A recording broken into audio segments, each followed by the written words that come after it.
Hola, soy Rocío Falcón Rodríguez Guerra y voy a hablar de mi proyecto empresarial. Mi empresa se llama Falcón y Asociados y se dedica a la gestión de patrimonio financiero y comercialización de productos financieros. Me refiero así al activo y al pasivo de una entidad. Nos nutrimos principalmente de dos grandes marcas del sector financiero, con las cuales nos asociamos y de las que recibimos nuestra retribución en forma de comisiones. Comisiones que van a depender tanto del tipo de producto como la permanencia del cliente en nuestra cartera. Por ello tengo la consideración de agente financiero y no un gestor de patrimonio. Más adelante hablaré un poco más de esta figura de agente financiero. Nos nutrimos principalmente, como he dicho, de dos grandes entidades, dos grandes marcas, que concretamente son Bankinter y BVA, donde dentro del portfolio de producto de dichas entidades le orientamos dónde invertir dependiendo de diversos factores como la política de inversión deseada, perfil de riesgo del cliente. Dentro de aquí podemos distinguir entre inversor agresivo, dinámico, moderado, conservador o defensivo, edad, situación financiera del cliente, nivel de ingresos del mismo, etc. ¿Por qué seleccionamos estas dos marcas? ¿Por qué estos dos proveedores? Pues bien, seleccionamos estas dos marcas como proveedores financieros, pues consideramos que son marcas del primer orden en cuanto a solvencia y prestigio. Consideramos también, por otro lado, que el abanico de sus productos es ampliamente satisfactorio para cubrir las necesidades de nuestros clientes. He de decir que, aunque el activo se encuentra dentro de nuestro portfolio de productos, es aún más focalizados o escorados a la gestión del pasivo financiero. Bien, ¿cómo surge esta idea? ¿Cómo surge la idea de crear este tipo de empresa? Bien, hemos puesto sobre la mesa diversas circunstancias y vamos a destacar las más importantes. En primer lugar, destacar el estallido de la crisis financiera. Debido al estallido de la crisis financiera o a la reconsideración que necesita el sistema financiero vigente, consideramos que se estaba poniendo en tela de juicio la labor de algunas entidades financieras a la hora de comercializar sus productos. Esto se traduce en un aumento de la incredulidad sobre las entidades financieras, o dicho de otro modo, la gente no se fiaba. Esto propició la expansión de la figura de agente financiero independiente, como mecanismo a través del cual las entidades se nutren de clientes y ofrecen sus productos y servicios en condiciones altamente competitivas. La figura de agente financiero estaba más desarrollada en otras zonas europeas como Suiza, Inglaterra, etc. En segundo lugar, hemos de destacar el pinchazo de la burbuja inmobiliaria que se inició en el año 2007 y que sus consecuencias siguen estando vigentes hoy en día. Este hecho provocó que miles de inversores que tenían su dinero en activos inmobiliarios buscasen inmediatamente otro nicho de mercado donde obtener rentabilidad. También destacar la poca objetividad de las entidades financieras a la hora de vender sus productos. Entendemos que, por tanto, que es un momento propicio para crear una empresa de servicios que se dedique exclusivamente a estudiar a sus clientes y ofrecer el producto que mejor se adapte a sus necesidades. Nuestra intención es buscar un producto a medida de cada cliente. Por último, es fundamental mencionar la amnistía fiscal que llevó a cabo en el año 2012 el ministro de Hacienda y Administraciones Públicas, Cristóbal Montoro. ¿Qué es una amnistía fiscal? Bien, una amnistía fiscal es una medida aprobada por el Gobierno por la cual los defraudadores de impuestos pueden regularizar su situación. En este caso, esa medida se refería a los bienes no declarados, incluyendo activos escondidos en paraísos fiscales y dinero en efectivo. La repatriación se permitía mediante el pago de un impuesto del 10% sin ningún tipo de sanción penal. Por tanto, todas aquellas personas que se han beneficiado de dicha amnistía han tenido que invertir ese dinero y que trasladar ese dinero. Por tanto, con todas estas cuatro circunstancias, con todo lo anteriormente expuesto, surge la idea de constituir una empresa que, como bien he dicho antes, está orientada a buscar un asesoramiento a medida de cada cliente, desde un punto de vista objetivo. Quiero destacar lo de un asesoramiento a medida, puesto que una de las principales críticas de la banca en nuestro país es que vendían productos que no se ajustaban a cada cliente. Centrándome en mi proyecto empresarial o mi proyecto de empresa, la denominación social es Falcón y Asociados, Sociedad Limitada, y está ubicada en la calle Goya, número 46 de Madrid. El código postal es 28001. ¿Por qué he seleccionado esta zona? Pues bien, he seleccionado, pues en ella existe una gran actividad empresarial y económica, y por otro lado estamos en un entorno cercano al perfil de los clientes que gestionamos. En una empresa de servicios es fundamental encontrarse en un entorno próximo al cliente. Respecto a los componentes de la empresa y miembros de la misma, esta carece de asalariados de momento y solo cuenta conmigo como único miembro, aunque en momentos puntuales colaboramos con otros agentes. Como he dicho anteriormente, iba a explicar un poco la figura de agente financiero. ¿Qué entendemos por agente financiero? Agente financiero son aquellas personas físicas o jurídicas a las que una entidad haya otorgado poderes para actuar habitualmente frente a la clientela en nombre y por cuenta de la misma, en la negociación o formalización de operaciones típicas de la actividad de una entidad de crédito. Así viene dispuesto en el artículo 22 del Real Decreto 1245-1995 del 14 de julio. Como agente financiero que somos, ¿qué hacemos? Pues comercializamos los productos y servicios del banco en condiciones altamente competitivas, a cambio de la comisión correspondiente, que previamente hemos negociado con cada entidad. Garantizamos el mejor y más personal asesoramiento financiero, lo cual es el resultado del conocimiento exhaustivo del agente sobre sus clientes, su entorno y las actividades profesionales en las que estos se desenvuelven. Además, el agente decimos que no es un mero asesor fiscal o de seguros, sino que actúa en representación de la entidad con todas las garantías y respaldo legal para comercializar sus productos y ofrecer soluciones al cliente. La relación entre el agente y la entidad se rige por un contrato mercantil, que regula las relaciones y dispone las obligaciones entre ambos. En este contrato se regula todo lo relativo a la distribución de productos, comisiones para el agente, forma de devengo, relación con la clientela, utilización de los sistemas informáticos, así como las causas de resolución del contrato. Por otro lado, a la hora de crear una empresa, es fundamental el estudio del entorno interno y externo, lo que más coloquialmente se puede conocer como la matriz DAFO: debilidades, fortalezas, amenazas y oportunidades. En primer lugar, vamos a analizar el entorno interno, y por ello hemos de apreciar cuáles son las debilidades de mi empresa y cuáles son las fortalezas. La principal debilidad es que, al ser una nueva empresa, carece de clientes y de fondos de comercio. Sin embargo, entre las fortalezas, he de destacar que al ser una nueva empresa, la gente no tiene prejuicios negativos sobre la misma. Otra fortaleza a destacar y bastante importante es que la tasa de reposición es bastante alta debido a la gran fidelidad.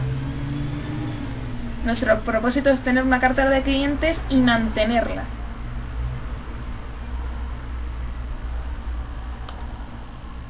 En el entorno externo vamos a analizar las oportunidades y las amenazas. Como oportunidad de negocio nos hemos basado en 4 hechos. En primer lugar, la desconfianza de los clientes en las entidades como consecuencia de la crisis económica. La gente no se fiaba de las entidades, como bien dicho anteriormente, no se fía. El pinchazo de la burbuja inmobiliaria, que dio lugar a la búsqueda por parte de los inversores en otros mercados donde obtener rentabilidad. La poca objetividad y personalización de los bancos a la hora de vender sus productos. Esto es una de las razones por la que se critica a la banca. Y por último, la amnistía fiscal que se produjo en el año 2012. Como principal amenaza es destacar que existen agentes financieros en el mercado con cierto prestigio. Pero principalmente, una de las principales amenazas es que esta figura de agente financiero independiente se desconoce en el mercado nacional, cosa que no ocurre en otras zonas europeas donde ya esta figura está bastante desarrollada. En cuanto al perfil del cliente, se corresponde con personas de nivel adquisitivo medio alto. Forma jurídica de mi empresa. La forma jurídica de mi empresa es la de una sociedad de responsabilidad limitada, concretamente al estar constituida por una sola persona, sociedad unipersonal de responsabilidad limitada. En este tipo de sociedad la responsabilidad de los socios es solidaria entre ellos y limitada al capital aportado, de manera que los socios no responden de las deudas con su patrimonio personal. Los socios pueden tener la condición de socios capitalistas o de socios trabajadores. El capital social mínimo exigido legalmente son 3.000 euros totalmente desembolsados. Respecto a las obligaciones fiscales, la sociedad limitada está obligada a tributar por el impuesto de sociedades y por el IVA. En cuanto a las reservas legales, está obligada a dotar el 10% de los beneficios anuales hasta alcanzar el 20% del capital suscrito. Pues bien, trámites administrativos de creación y puesta en marcha de mi empresa. Voy a nombrar tres pasos fundamentales que he tenido que llevar a cabo, que he tenido que seguir para poder llevar a cabo mi plan empresarial, poder crear mi empresa. En primer lugar, obtención del certificado negativo de denominación social, para verificar que el nombre elegido para mi empresa no coincide con otro existente. Una vez que hemos obtenido este certificado, tenemos que ingresar en el banco el capital mínimo exigible para constituir la sociedad. Y en tercer lugar, otorgamiento de la escritura pública ante notario, siendo este el trámite más costoso. Bien, productos comercializados y márgenes, que son márgenes, y dentro de esta vamos a estudiar, voy a explicar realmente las comisiones devengadas. Los productos comercializados, es decir, que componen un abanico tan amplio que sería imposible detallarlo uno a uno. Pero principalmente podemos nombrar algunos, como son las imposiciones a plazo fijo, fondos de inversión, que dentro de los fondos distinguimos entre fondos de renta fija, mixtos, fondos de renta variable, garantizados, SICAVs, cartera de valores, etc. Respecto a los márgenes comerciales, tras las negociaciones con nuestros proveedores financieros, Bankinter y BBVA, hemos pactado una cesión de comisiones del 60% sobre el margen obtenido durante los 3 primeros años. Y a partir de aquí repartiremos la comisión al 50%. Voy a poner a continuación un ejemplo para entender mejor esto de las comisiones. Decir que las comisiones se devengarán en el momento en el que el cliente y el banco hubieran formalizado la cartera. Y como dijimos anteriormente, las comisiones van a depender del tipo de producto y de la duración de este, por supuesto. Aquí se puede observar en el cuadro que en el primer año, como bien he dicho, en el primer año, segundo y tercer año he pactado una comisión del 60%, por lo que la entidad se lleva el 40%. La estimación de los ingresos anuales para el primer año es de 68.000 euros y a estos 68.000 euros hemos de sumarle unos ingresos accesorios que el banco, que ambas entidades nos dan en concepto de ayuda, por lo que nuestros ingresos totales para el primer año serían 86.000 euros. Esto, como bien he dicho, es una estimación. En el segundo año se mantiene la comisión del 60% contra el 40%, que es lo que se llevaría la entidad, y la estimación del ingreso para ese segundo año es de 100.000 euros, y el fijo se mantiene. por lo que el total, los ingresos totales nuestros ingresos totales serían de 118.000 euros.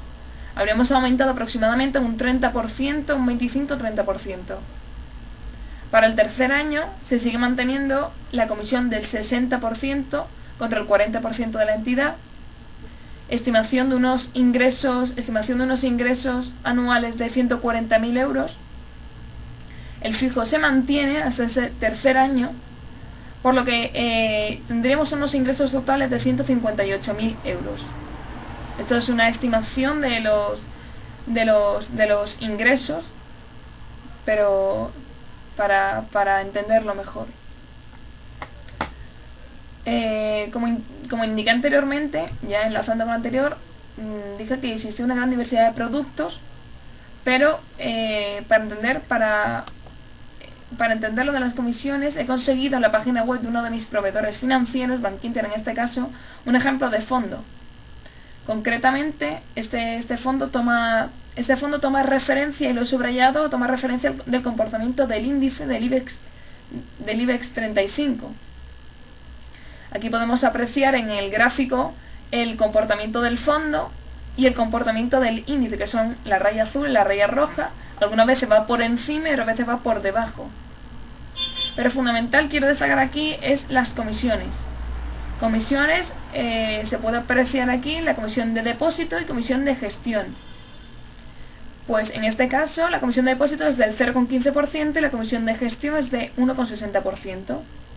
Por lo que al haber pactado una comisión del 60% sobre el margen obtenido, nos correspondería el 60% de 1,75, que sería la suma de ambas comisiones. Plan de inversiones. Para llevar a cabo mi plan de negocio, ahora me voy a centrar en lo que es la contabilidad. Voy a necesitar unos 20.000 euros aproximadamente, de los cuales 5.000 proceden de fondos propios y 15.000 restantes de un préstamo concedido por el BBVA a un interés del 8,84 TAE, amortizable en 4 años. Aquí podemos observar el balance inicial en referencia a la parte activa del balance, que tiene un valor de 2.030 euros.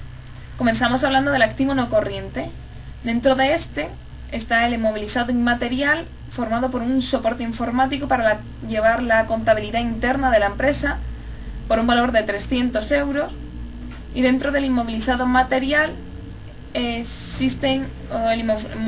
inmovilizado material refleja o representa a 2 ordenadores que tienen un valor de 1.730 euros. Por otro lado, el activo corriente, que tiene un valor de 16.470. Aquí se puede apreciar que en mi empresa existe poco activo fijo, por así decirlo, mucho activo corriente. Pero realmente alquilamos la oficina, alquilamos un edificio de oficinas, la alquilamos, y por tanto no tenemos ningún tipo de construcción, ni terrenos, ni nada. Y por otro lado, al ser una persona sola, los ordenadores, el mobiliario, todo eso es mucho menor. Refiriéndome a la parte pasiva,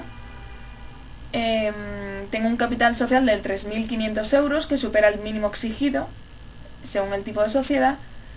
Y por otro lado, en cuanto al pasivo, como bien he dicho antes, el préstamo, que son 15.000 euros, de los cuales 3.750 los tengo que devolver en el próximo año y 11.250 son a largo.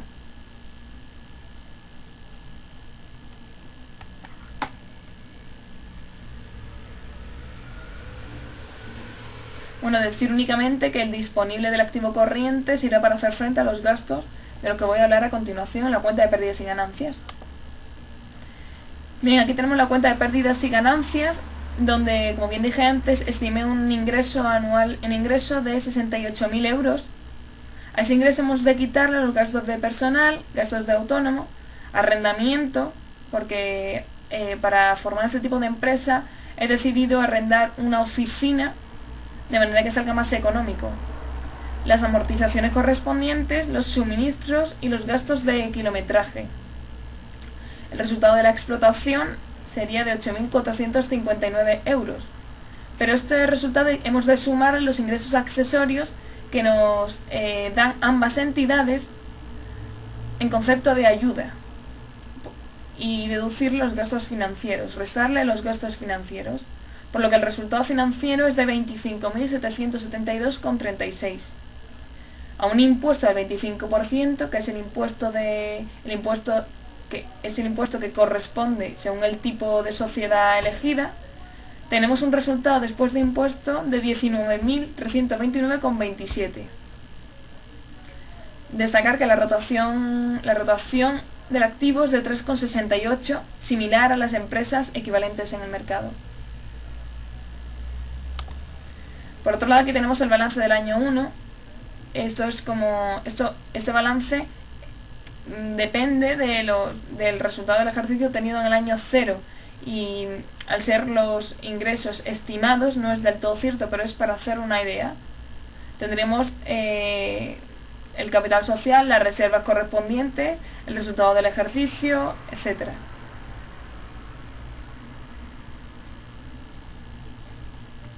Y bueno, hasta aquí es el esbozo de mi empresa y espero que le haya gustado.